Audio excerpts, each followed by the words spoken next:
what would you say to somebody who's in an earlier stage of healing? You are bigger than you can know. So let's just keep going.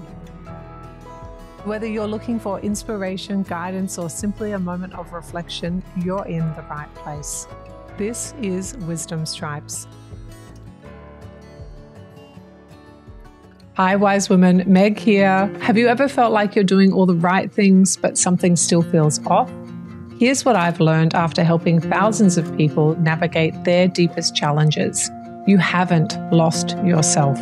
Your true essence, what I call your heart print, is still there, waiting beneath the daily pressures, societal expectations, and that constant feeling that you should be more than you are. In my new book, I share the intimate story of two women who will help you remember who you are and trust your inner wisdom again. Visit megantuohey.com/book to pre-order Heartprint and begin your journey back to yourself. Hello and welcome to Wisdom Stripes. My name is Meg Tuohey and today's episode is all about resilience, the healing journey and finding wisdom through the toughest of trials. Our guest today is Gina Burt, an incredible woman who has faced unimaginable challenges in her life and emerged with a profound sense of wisdom and purpose. Gina's journey has been one of survival, strength, and spiritual growth, born from a childhood marked by violence and turmoil. From witnessing her mother's suicide attempts to enduring the abusive relationship with her ex-husband, Gina's story is one of breaking free from cycles of abuse and finding her own path to healing. Now Gina is using her life experiences to help others overcome their own challenges. With over 45 years of wisdom, knowledge, and spiritual growth, she's here to share her journey of how she transformed pain into purpose and how she continues to guide others towards healing and empowerment. Gina's message is clear. Once you can see things differently, you can do things differently. I'm thrilled to welcome Gina to today's episode. This is Wisdom Stripes, your no-nonsense, fierce fairy godmothers, helping you turn your story into your power. Gina, we always start with the same question for our guests. What wisdom would you like a listener to come away with today? I think it's important to know who you are, and you've got to know you're just bigger than what you see. So moving forward, you're expanding all the time, whether you know it or not. And if you're choosing, you can go pretty fast. So know who you are and that there is more. Is there always more? There's always more. It's called expansion. And that's what we want. We want expansion.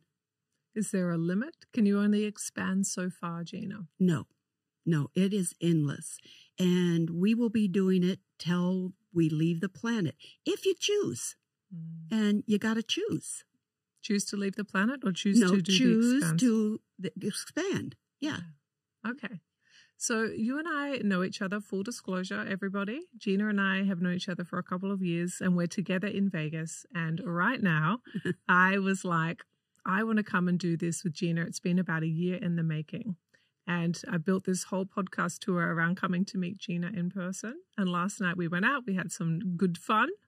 And I was thinking, what are the things I would like a listener to come away with if I could tap into those things? I think it would be around the way in which you've overcome your pain and the way in which you teach thousands of people how to do the same. Yeah. Now, I wonder if it would be a helpful place for us to start around your pain and how well-versed you are in pain. So you've had a number of things happen to you many decades ago. Yep. Should we just do a list of them so that the listener understands the level of pain that can be overcome? Sure. First of all, I'd like to say is for all of us, it's always the root is the pain. And from the pain grows the hurt, the sad, the abandonment, the lonely, whatever. And then it grows into anger. And if you don't catch it, it goes into rage. So when I'm working with somebody and they're very angry or they're very hurt, I'm going to look for the pain point. And that's where I started with me. I had so much pain and so much fear. It wasn't until I was sick and tired. I was sick and tired of the pain that I was able to shift. And for me as a child, my mother had a mental condition, but very bright. She worked on the space shuttle. She was a alcoholic, a workaholic, a rageaholic, some household drugs as well. And when I was 11, she shot herself with a .38 right above the heart and lived. I was in the house with my baby sister, took care of her, had an older sister. My father was at the hospital or working. So the three of us were left alone. And so it was always easy for me to pick up and go. I'm very tenacious. I do very well in traumas, let's just say. And so I took care of that and didn't realize how sick I was. I remember going to elementary school, and I was in the nurse's office, and I heard the principal tell the nurse, she's a sick cookie. And I said to myself, what's a sick cookie? I must really be sick. But I was distraught. We were left at home in the lone for a week until a neighbor called my grandparents, who didn't know, and they came to get us. So that was one of the big traumas. And then my mother's chronic suicidal, they're fighting and divorce. And my mom got more violent. And to get away from her, I married someone worse than her, very young. I was 17. Had 3 babies by the time I was 21. And then I saw that he was abusing me and he was going to start abusing the kids. So I started putting money away and filed for divorce. And he got very violent. And he left the home in rage, and I was working, and he came in and beat me really bad. This whole left side of my face is plastic and wires, and the district attorney helped me, and we put him in jail. I was so ridden with anxiety and stress and fear. If I saw a truck like his, my stomach would go in my mouth. Not for me only. I had 3 babies, 5 and under. And so now I'm mother, father, provider, trying to get this guy put away so that I could monitor, our life. And so that finally happened, and he was gone for a couple years. In those couple years, my body broke down, and I was in and out of the hospital for months at a time. I had MS. The stress. MS is a virus. A lot of people have that virus. It's from the measles. And the stress and the trauma triggered it for me. And it started eating up my nervous system to the point where I couldn't take care of the kids. And I ended up having to put them in a foster home. And the shame and the guilt of what kind of a mother or person am I that I can't even take care of my kids? So I was always very spiritual, but at that point, I was flat on my back, and there was nowhere for the isness of God to get me. And I stayed there and worked 24/7 on myself for 10 years. Brought the kids home in 3 years. Was able to care for them. Continued my healing. I didn't know I was going to be doing this, but I began my journey on a very deep level. And there was a time where I've never, in 40 years, 38 years, I have not had a relapse or a neurological thing. So what I learned, or what happened to me, is that you have this myelin sheen, and when you have MS, it eats the holes on the myelin sheen of the nerve. Well, I somehow, through my healings of so many modalities and people, I covered up those holes with a scar tissue on my brain and through my body to where I can function. Now, I don't have the strongest body in the world, but I do really well for what I went through when I was young. But for me, I just want people to know I understand anxiety. I understand fear. I understand pain. I've been there. And so it was my journey to get me through and out of it. And then I began to teach. And that's what I do. And I'm learning all along the way. I'm not going to stop. I mean, I don't work as hard as I did in the early years because I want to live my life. And it wasn't about me. Yes, it was about me healing myself, but I was supposed to give that. And the people that would need some of that would find their way to me. And that's why I do what I do. And I love it. I love it. So I have two things I want to talk about. The first is, what do you do? That's the first one. And the second one, I think I should share how I found you, which is how all your people find you. Yep. Because it's a very interesting story. So what is it that you do? I'm a personal development life coach. So I have so many modalities. When I get a person, I'm kind of scanning them, listening. I'm the most wonderful listener and observer. And then I find where they have the story that is blocking them. When we're children is where I found all my trauma began, And when we're children, our consciousness isn't developed. We're not adults, even though our parents want to treat us and talk to us like that. So for me, I had to find the child that was traumatized. And when she was traumatized, let's just take me. I didn't have a consciousness. So when I was traumatized, I would make up a story. I would make a decision. And from that decision, I made a story. That story is an illusion, a lie, a crock of shit. Okay? So I had to find that, and I had to find out how to see it differently and then do it differently. And that's the whole message in the journey. If you can begin to see how bad it was and then change the story, because you got a new consciousness. You're a grown-ass person now. So you got an adult consciousness. So we need to take that adult to help that child feel safe and secure. And that's what happens with us. When we're acting out, it's the child in us that's regurgitating the pain, the experience. And so I can see the story that they're telling. I can sit hour after hour through the wailing, the screaming, the crying, the illusion. And my goal is to get them to see the story and how bad it was, and then change the story, because there's so much more going on than just her unconscious experience. And then we do it differently. There's a few things here we need to just be, so our listeners are really clear.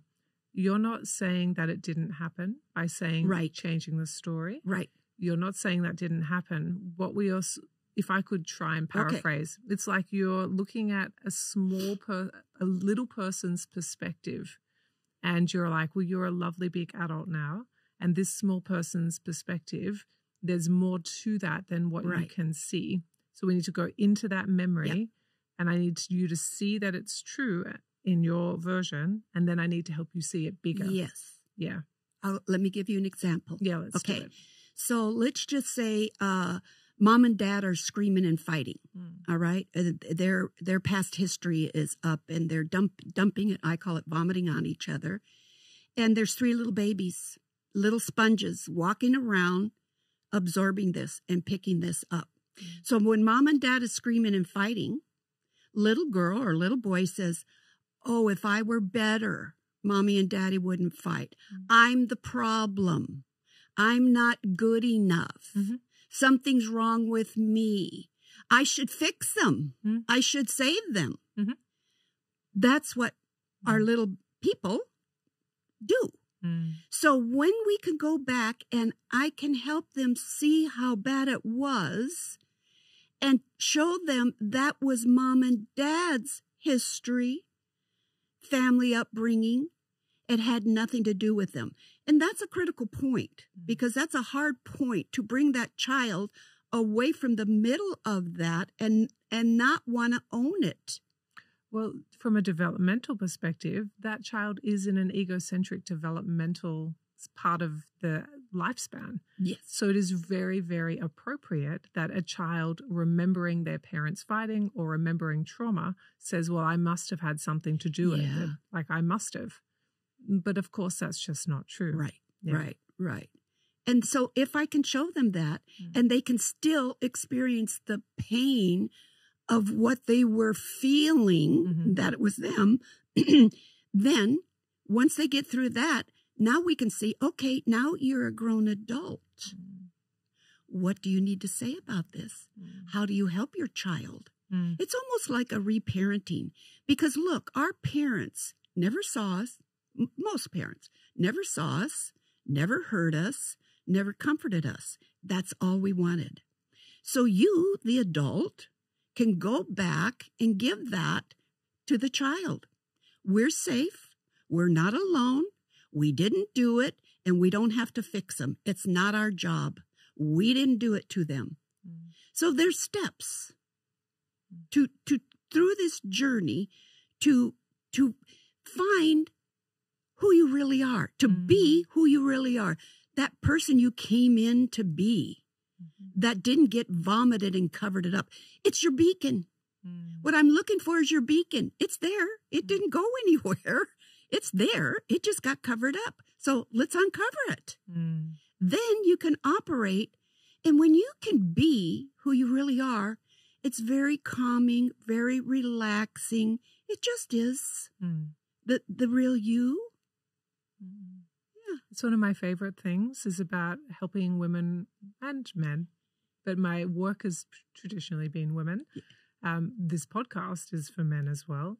So I have this really great desire to teach people how to be who they really are, return them home to themselves so that they operate from there. And when you operate from that genuine space of self, it is very different than operating from a mountain of sludge that you have accumulated across your time span. Yeah. Okay. So, Gina, you're not on any kind of social media. You don't have a website. Right. You're in your mid-70s. And you have a full and active client list.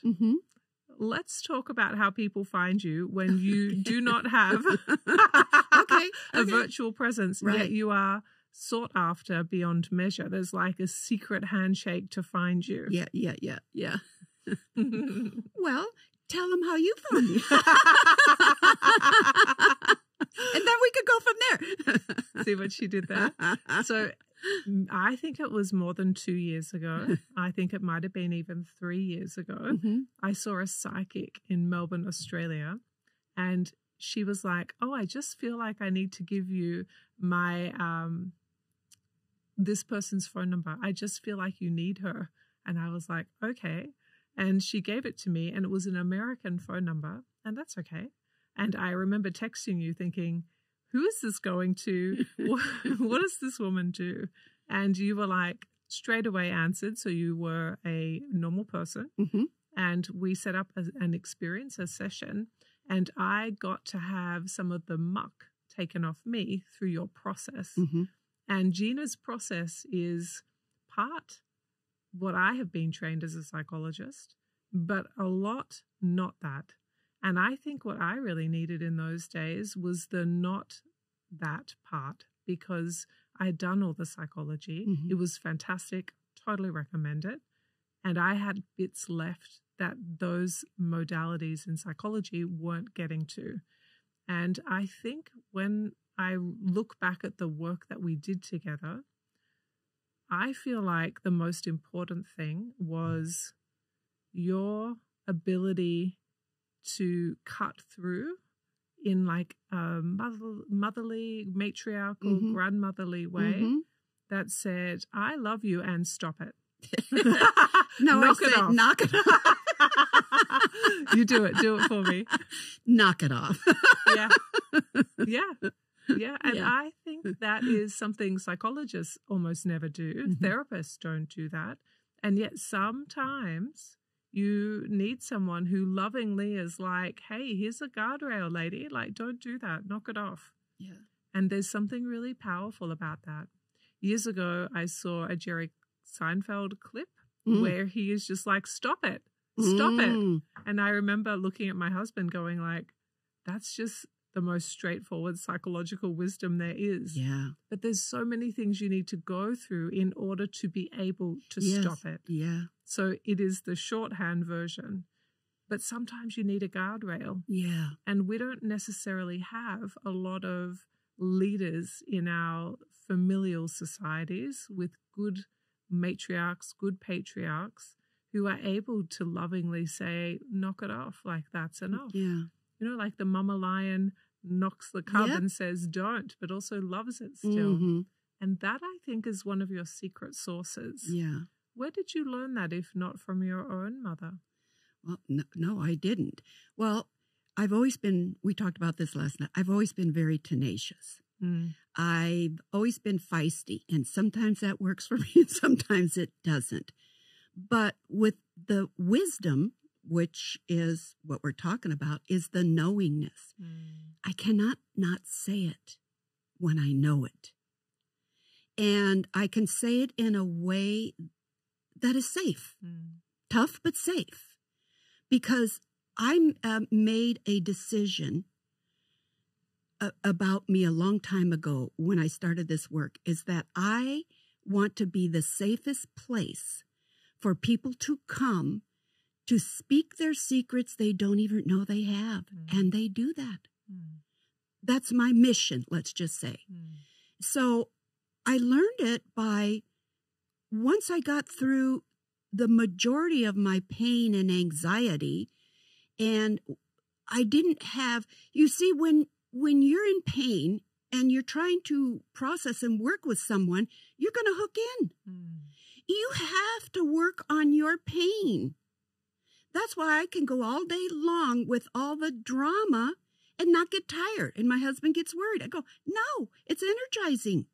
I can see the illusion. I can see the story. It is not real. It's my job to get them on the other side of that.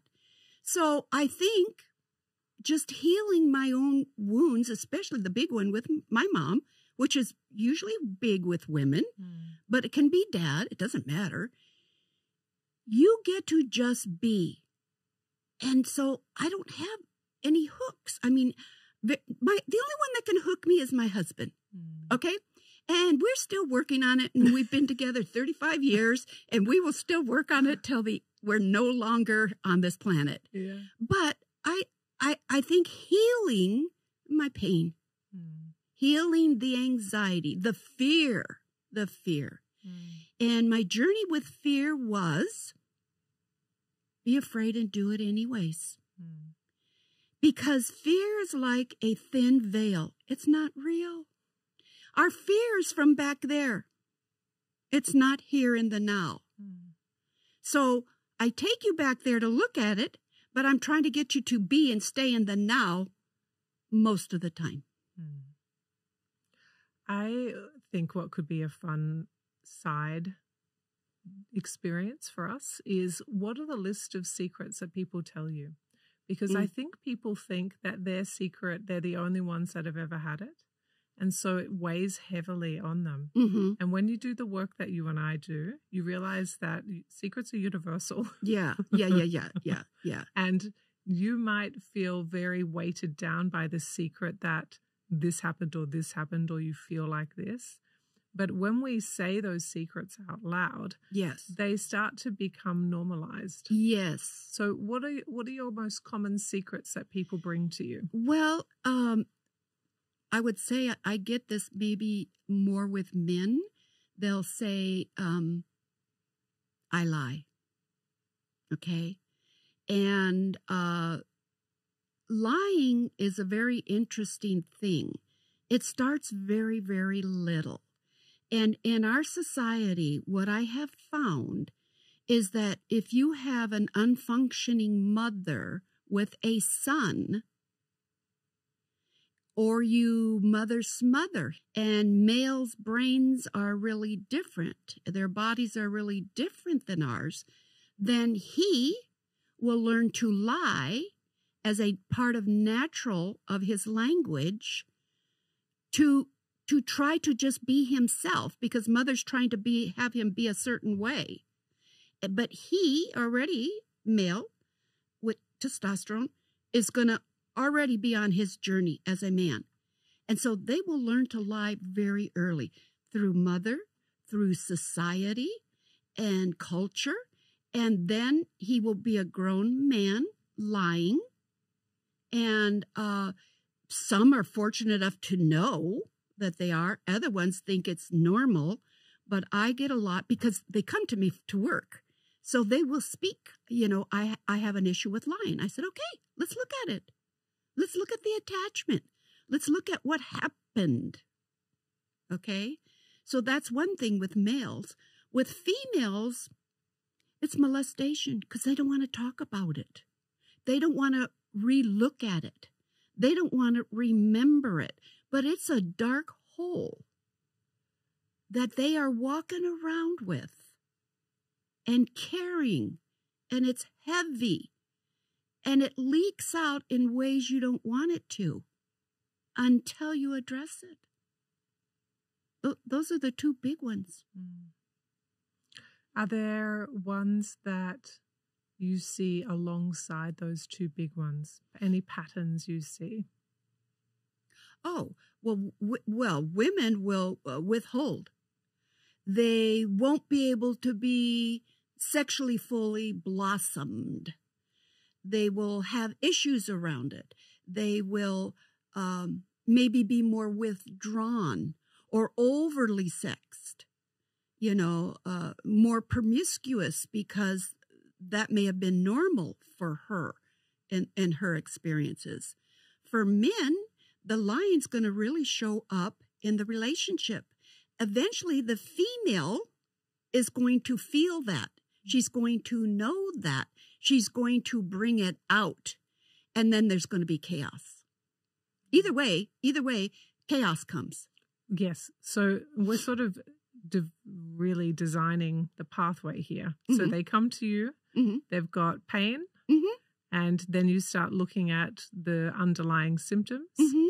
And then as you start to work with them, you're starting to see their patterns of chaos. Yes. That come from their wounds. Yes. Yeah. Comes from the childhood. And here's what happens, ladies, gentlemen. That experience, you make a decision, you make a story, then you leave home and you think it's real.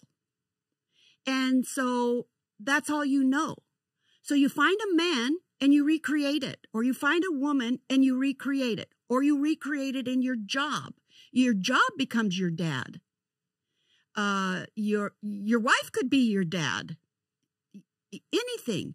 So understand, we keep recreating and doing the same thing. And this is when I say it leaks out. What you experience, you are carrying in the pits of your bowels in every cell of your body. And you will get up and rub against somebody, and this experience is going to rise up and come over your shoulder and out your mouth when you don't want it to. In so many ways. Mm. And what are the consequences of the chaos, do you think? It never stops. It never stops. It gets recreated, regurgitated, feedback loop, if you want to call it. It's a feedback loop. You just keep coming back and coming back. And you punish yourself and you get mad and you don't know why. And look, when people come to me, some of their first lessons are, you can't judge yourself. You can't punish yourself. You cannot make yourself wrong for anything we see. And I would have to say that was the big thing for me. I could not, once I got to a point I could not make myself bad and wrong and punish myself anymore.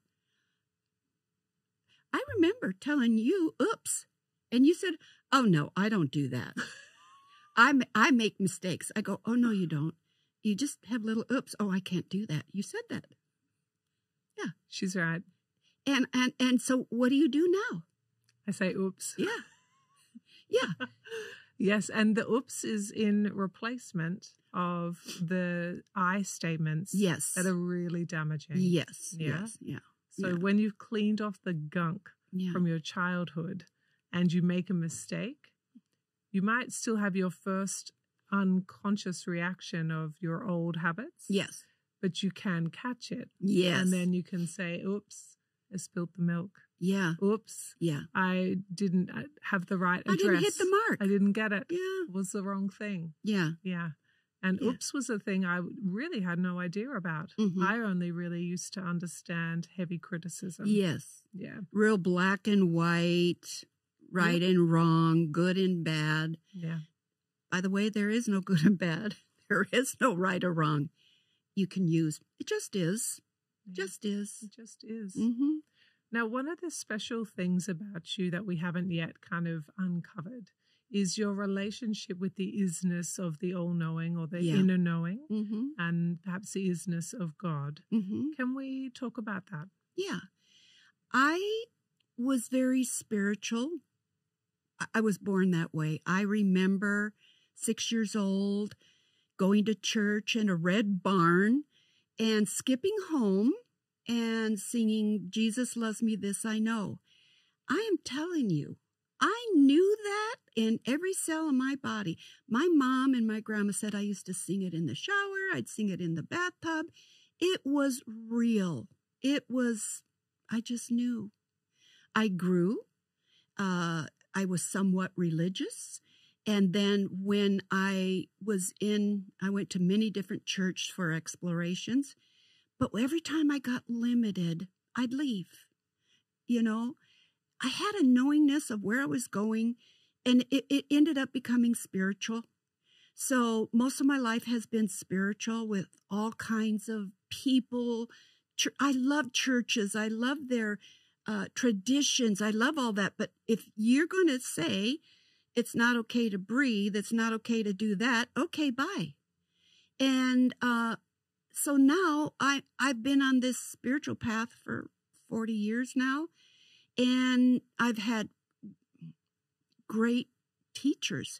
And there's many gods. There's not one God. There's many lords. There's many gods. There's it's of abundance of things. And I'm very strong into the chakra system, which is hugely important. These chakra systems, or energy points, whatever you want to call it, is totally connected to everything in the universe. And then it's like a generator. Each one is a generator that generates through us. So I work a lot with them. I call them my brothers. There's 7 of them and one outside called Chaos. So there's 8. So I work with them. I work with the Isness. And I'm still asking and questing for more about that. But my understanding is that God just is. He only knows love, loves everything about everyone. And that's how I operate. And I'm still in quest of it. Hey there, Meg Tuohey here with a quick and exciting announcement. As a psychologist, coach, and founder of the Wisdom Lab, I've had the privilege of helping thousands of individuals break free from the vicious cycles holding them back and tap into their infinite inner wisdom. If you're tired of feeling unheard, unseen, and stuck in the same old struggles, the Wisdom Lab is the breakthrough you've been yearning for. This on-demand program guides you through a powerful process to shatter emotional barriers, overcome deep-rooted blocks, and experience the profound transformation you deserve. In just 4 hours, you'll gain the tools and insights to revolutionize your life from the inside out. Want to learn more? Click or tap the link in the show notes for all the details. Okay, now back to the episode. So I like to do a thing, or this channel does a thing, where we do the yeah buts. How could someone that hurt me so much be still loved by God? Okay. How would you address that? Okay. Everything, this is my belief, everything that happens on this planet is man-made. Mm-hmm. So, if it's a rapist, God didn't do it. The rapist or his family or the genetics or the choices did it. God didn't make him do it. Everything on this planet is man-made. God just is, and he loves everything. He just wants us to create and manifest on this planet. What you choose to do, whether you're going to murder, rape, steal, greed, is man-made. He didn't make it. That's how I hold it. God didn't make it. He can see that this person chose that. Okay? It is what it is. And that's how he sees it. The Isness sees it for what it is. His choice. Okay. I'm not going to punish him for that. He is who he is. Is your belief that there is some kind of balance for that comes, or retribution that would come for somebody who did grievous bodily harm or some kind of harm? Well, I'm not sure, but what I think is when you leave this planet, you are in full spirit and consciousness, and you may have to come back and redo some things and relive some things to change some things. The biggest gift that was given to us on this planet from the Isness is choice. You don't like it, choose again. It's still not right, choose again. We always have choice, but I find in my work, as a child, and a lot of these people, their children are acting out, don't feel they have a choice. They do, but they don't know that yet.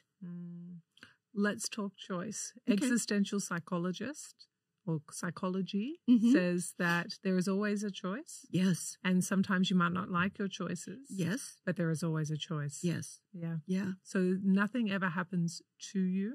Right. It is about what you choose to do. Right. In the face of that. Yes. Agree? Yes. Yes. Yes. Okay. Yeah. Yeah. Yeah. But if you don't like it, go ahead, keep working at it. But I think the people that kind of go into the dark, let me tell you, people will say, well, there's evil and there's dark, and there is some evil. But I find the dark and the dark holes is where we fall asleep because the pain was so big. The pain was so big. You fall asleep to that part or to that piece or to that experience. So my goal is to help them wake up and hold their hand. Let's go look at the dark. Let's get a flashlight. Let's open your beacon and see what fell asleep. That is one of the gifts that you have, is the comfort but power of walking someone to look at it. Yes. Yeah. Yeah. Yeah. Well, I have no fear. Yeah. My goal is to resonate that to them so they feel safe enough to take the step. And it's always about the action step.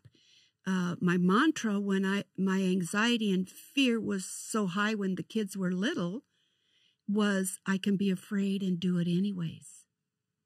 And I still use that today. And I get afraid. I mean, we're human. Yeah. So be afraid and take a step, action step. The action step breaks the mesmerism and the veil of the fear. Ooh, that's powerful. So one of the things you know how you know things about yourself? One of the things I know about myself that is unshakably true for me is that I'm courageous. And some people know different things about themselves. I know that I will keep walking anyway because I've proven that to myself over my life. Yes. That knowledge, after you've done enough courageous acts to understand I am actually a courageous person, that is such an identity piece. What would you say to somebody who's in an earlier stage of healing, where the pain and the fear are still very high, and they don't yet know they are courageous, or they are powerful, or they have agency, or they can walk through something hard? What would you say to them? At the end of the session, I would give them an affirmation or something, and I would start it right away. And they may buck and kick and all of that, but what that is going to do, it's going to stir it up the truth and start pushing the dark up. You know, I want it to come up, and it will begin to bubble up and unfold, and then it's going to pop, and they're going to be able to see it. And I have no problem telling them right away, you are bigger than you can know, and I can see it. So let's just keep going. It sounds like your client group, or the client base you work with, are you have an angry population. Yes. So what kind of anger do you work with? You work with the really scary kind of angers? Yes. The explosive? Yes. Do you work with the violent? I haven't really had any that violent. Haven't had any that violent. But look, my mother was a rageaholic. My ex was a rageaholic. I sure as hell didn't want to be that. So when I started my therapy, my therapist had me on my knees with one of those footstools wrapped with that gray tape and a bat. She made me beat that. And all I did was laugh. When I get nervous, I laugh. So I started to laugh. Oh my God, she was tough. Before I finished my sessions, the time with her, I had broken the bat, broken the chair. I am one of the best rage releases coaches you will find because I have no fear, and I've had so much experience, and I can see the value of it. So when I'm working with someone, their rage, let's just say, is really pain. So I already know that, and a lot of things in between. But I also know that it's garbagey because they've eaten and stuffed and eaten and stuffed and eaten and stuffed. It's garbagey. So my goal is to work with them to feel safe enough to do their rage releases, homework that I give them. And the people that do this move the fastest, okay? The ones that are afraid of it, tiptoeing in it, it takes long. So it's a constant prodding and moving them to the value of getting, because this rage is garbagey, and it's going to rub up on somebody and come out when you don't want it to. So let's be responsible. So here's what I have them do. What I want them to do is not eat the pain, the rage, and I don't want them to dump the rage.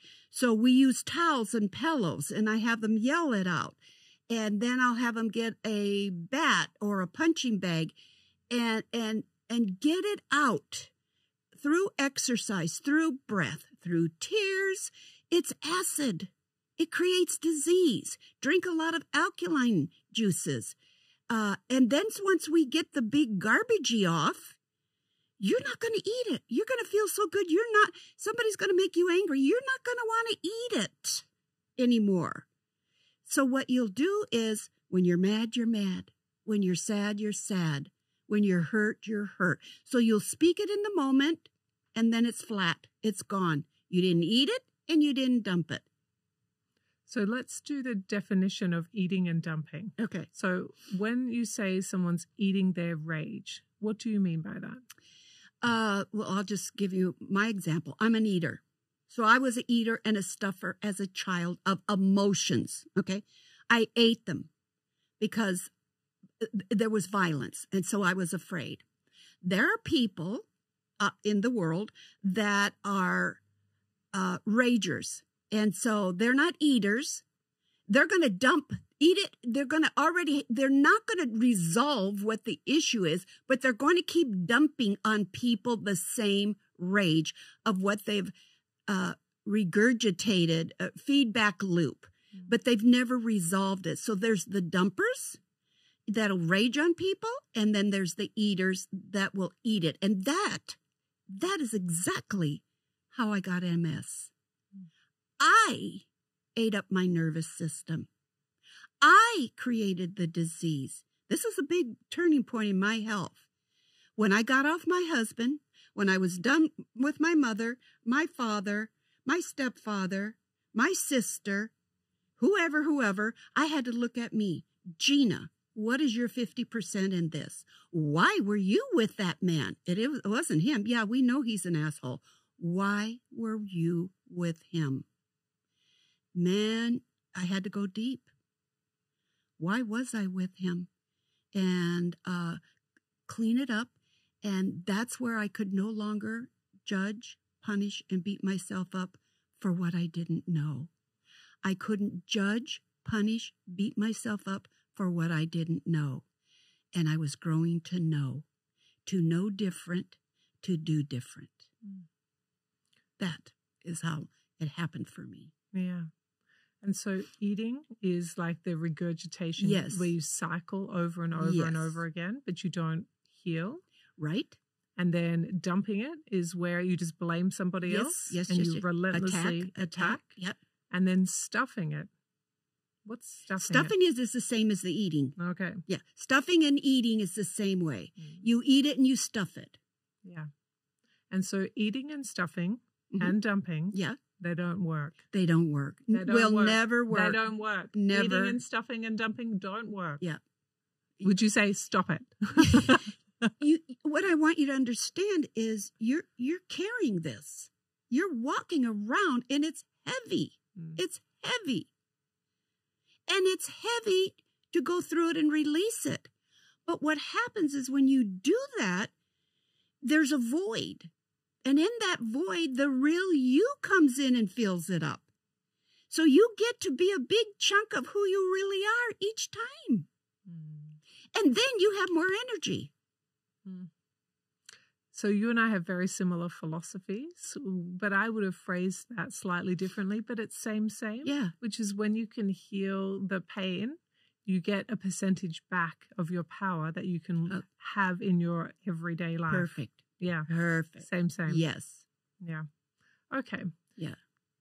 What do you feel like is the surprising...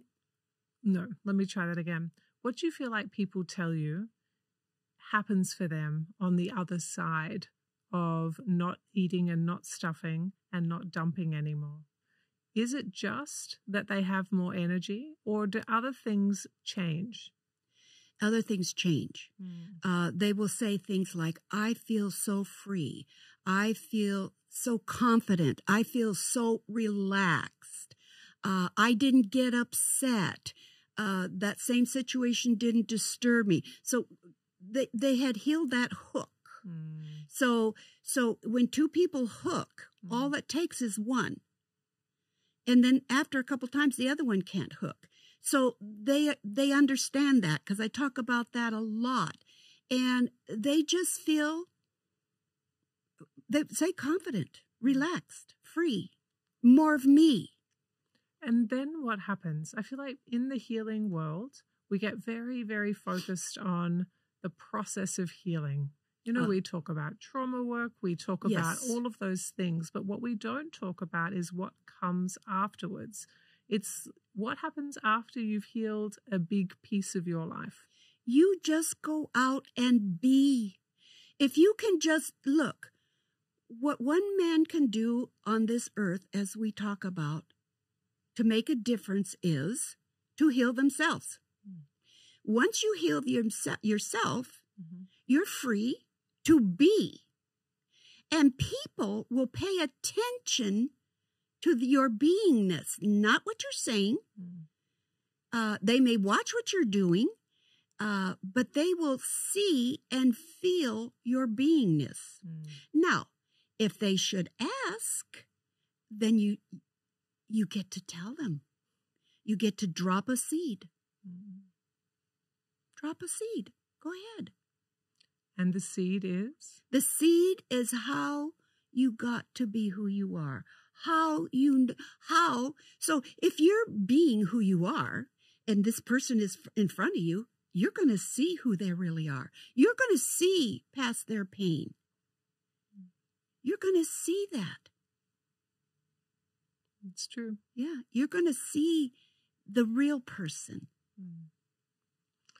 I have a question for you about knowingness. You and I were talking about this last night. We had dinner, we had fun together, and we were talking about the knowingness, the inner knowing, the God, the isness knowing, the way in which you can guide your compass. Yeah. Won't you tell us about the knowingness? The knowingness for me, I think I always had, but I didn't know what it was. I may have even come in with it. And the knowingness is the wisdom. So as we mature, we want to be a wise, discerning, powerful, sensual woman. That is a big part of the knowingness. So as I'm working with someone, I first talk about the unfolding. You're unfolding. We're growing in the unfoldingness. Then we're growing into the expansion. Then we're going to expand into self. From there, you go into the knowingness. For me, the knowingness is the highest conscious place to be. So we want to be there more often for longer periods of time. And so I have an ability to know without a shadow of a doubt what I know. And I cannot not say it. I cannot not do it. You know, it would be against me. Now, as I grow and change, my knowingness grows and changes. It never stays the same. That's because I'm still expanding. I'm still unfolding. And I will till I leave the planet. So knowingness for me is the discernment, is the power, is the all of who we are when we're getting up here. Yes. Yeah. You and I liked talking about knowingness because both of us have access to a knowingness. Do you think there's a relationship between a knowingness and pain? Because both of us understand pain as well. Well, I think the pain caused me to move through what my traumas and experiences, and look, all those things in our life are experiences, and they're back there, and you get to decide how long you want to be in those experiences back there. Okay, so my goal is to bring you from back there to the now, and spend the time to heal, and then move forward. But I just think knowingness is. It's always been my gift. And I don't totally understand it, but I that's who I am. You've also intentionally cultivated it. Yes. So you and I were talking, you've had a teacher for more than 40 years, and he just recently died. Yep.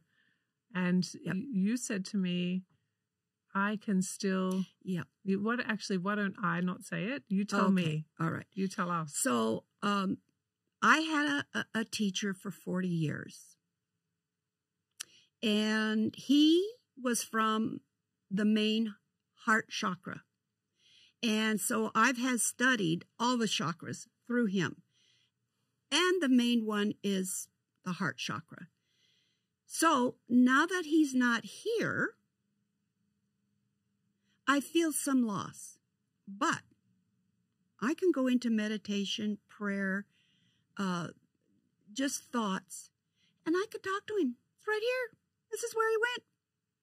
From being in a body, he went right here. So I can talk to him here. In your heart. In my heart. In my heart space. And if one of my other brothers, I need something, I can go to that place. they're PowerPoints, and I use them. Yeah. I feel like I understand what you're saying, and I feel like it's a thread of connection that changes from the physical into the non-physical. Yes. But once you find the thread within yourself, you can find the person on the other end who is no longer in the physical. Right, right. Now, this teacher was a man that lived on this planet. This energy that came through him was agreed upon a long, long time ago. And so this energy has been coming through him. Never had a body, this energy. So when we had our classes, when we did our training, this energy would come through him. Otherwise, this man was just a man. But every time our teacher, the energy would leave, I might not see him for a month or two. I knew still where to go. I knew I could go to my heart. You know, now we can ask questions when he's here, but he's not here anymore. But he's in my heart. I mean, he's just full chakra heart. So I can go there and ask him. I have to trust that what I'm hearing is what I'm knowing. So, and that's always been, but it is a loss. It's a physical loss. Yeah. Still available to you. Yes. You've got to transition to not being able to see him in person anymore. Right. There's grief probably around that. Yes. Did you have any wisdom on grief? Well, there is a short time and place for grief, and he talked to us about that. He says grief is only for humanity. The people that are left are already in their highest position or moving towards their highest position to maybe turn around and come back at some point. But they're in pure soul, which is consciousness. So he said, you can choose to grieve for 3 minutes or 30 years. That's your choice. They wouldn't want you to. And if you want to spend some time, do it. If not, it has no value to humanity. Oh, that's a big statement. It has no value. I'm grappling with that a minute. Because it is a low frequency energy. When you're already in a low frequency position of that person leaving. I'm not saying to not grieve, because I did. And I have we're a huge community. I have a lot of people still grieving. But I already have positioned, knowing where the main heart chakra is, and it's with me. My friend, the male, was very sick, and I didn't want him to any more suffer. So I was able to let him go in a short period of time. So for me, I don't have a lot of, I don't grieve. I don't have a lot of those things that I used to have. I do get triggered. Ask my husband. Okay. But that's our dance. I mean, that's couples rubbing on each other all the time. But guilt, same thing. Grieving is almost like for guilt for me. They're not quite in the same, but they're similar. Where how much energy do you want to spend there? And you get to choose. There's no right or wrong in it. It just is. Maybe it takes what it takes. It just takes what it takes. Sometimes someone needs to spend a lot of time there gathering maybe enough energy to move through it. Yeah. Mates, children. Yeah, and maybe sometimes it's compounded. So if you look at their timeline and then they lose someone on top of the pain on their timeline, then there's just so much pain, right? Well, that just happened. I had a client that had a couple deaths in a very short time. And his grieving and guilt was, his grieving was so big. But what I could see and what I was helping him with, let's pull all of it. Come on, let's get it all. From back there to the first passing to the second. Let's use that. Let's use that. And I find that a lot with people that pass. They can use that to bring a lot of old grieving forward. What's your perspective on death? It's just a transition. It's an energy frequency. It's like my friend, his body wasn't working, so it was time for him to go, and it just took that short amount of time, about 3 full days, before everything's gone. And then the goal is to go to the light or go home or go to a place. But a lot of people, if they leave with a tremendous amount of fear, they can get lost and hang out in places that are nothing, because what we want to do is get back to where the soul is in the universe, preparing with the isness of God and other entities to when we're going to come back. When and if. Are we going to rest? Are we going to go to another planet? Do we want to come back? Are we waiting for a while? There's a lot of decision-making going on. So for me, I have no problem with it. I'm not afraid. It doesn't, it's a transition. And I'll be ready for it when I'm ready for it. And can you imagine coming back? Oh, yeah, I'll be back. I'll be back. I'll be back. I'll be back. Yeah. So death for you is not a concern? No. Not at all. Not one bit? No, not one bit. What about the thought of leaving your husband behind? It's my understanding through my teacher, my husband and I have been so many lives together, so many different combinations. There's a good chance we would come together again. Now, we're not soulmates, we're life mates. And we only have one true soulmate. And for me, I have the female side, I have a male side on the planet. But it's not for you to always be with your soulmate. Not always so good. Because you won't learn as much. You want different experiences of life mates that can expand you. So, this is big, but when I leave and I get into the soul, we have a higher self right above us. It's androgynous, and it's half male and half female. So when I'm through that process, I will go up there. The male may not come for years, but I may decide to go again because I'm going to get us some experiences. But it's the androgynous, the higher soul here, that makes the decisions when you will go and where you will go. I will always be female. He will always be male. I happen to know who he is. We did meet. We were friends for a couple years. And then I left to continue my journey.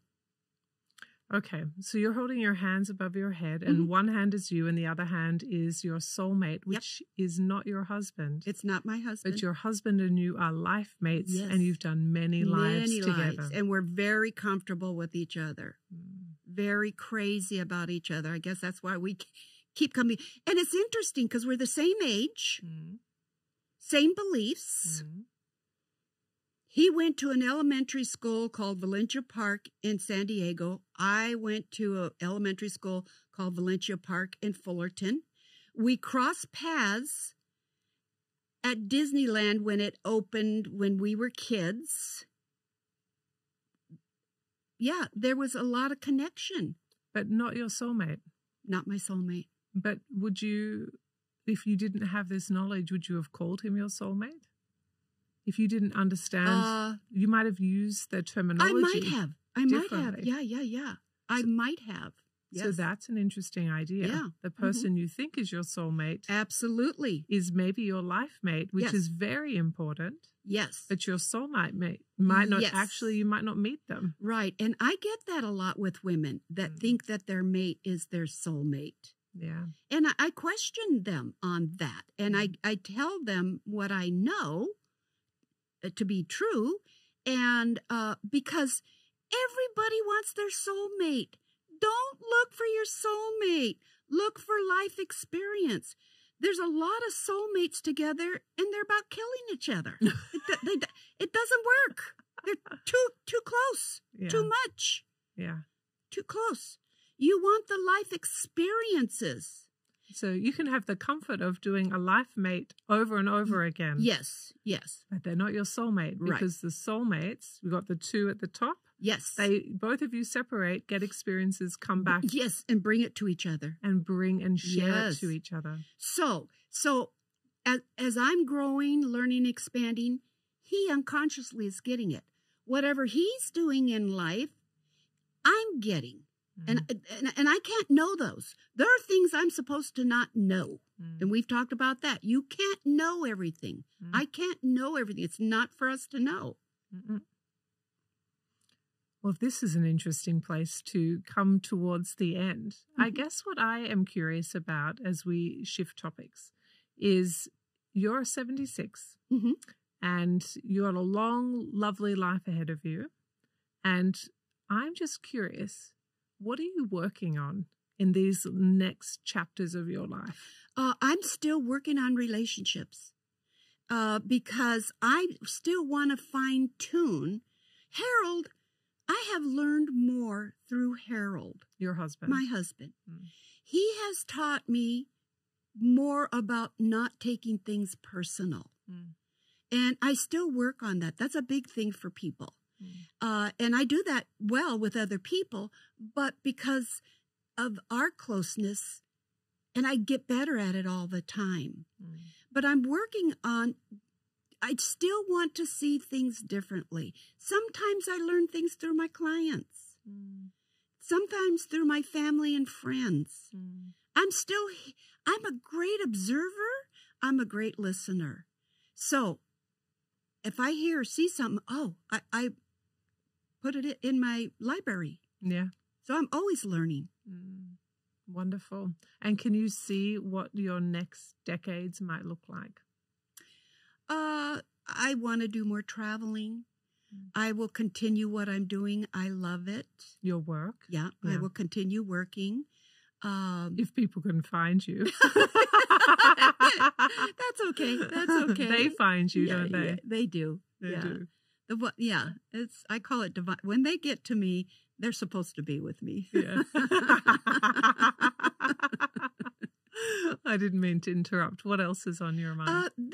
I want to take little short weekends away and maybe do a little traveling and Yeah. Any frontiers left to explore? Any new interests looming for you to explore? No. Not today. Not today. All right. Well, I have one last question for you. I want you to imagine, maybe we'll go back in our minds to that restaurant we were at last night that overlooked Vegas. And it had like a fire on the left and we had a view of downtown and we had really nice appetizers and we had a cocktail each.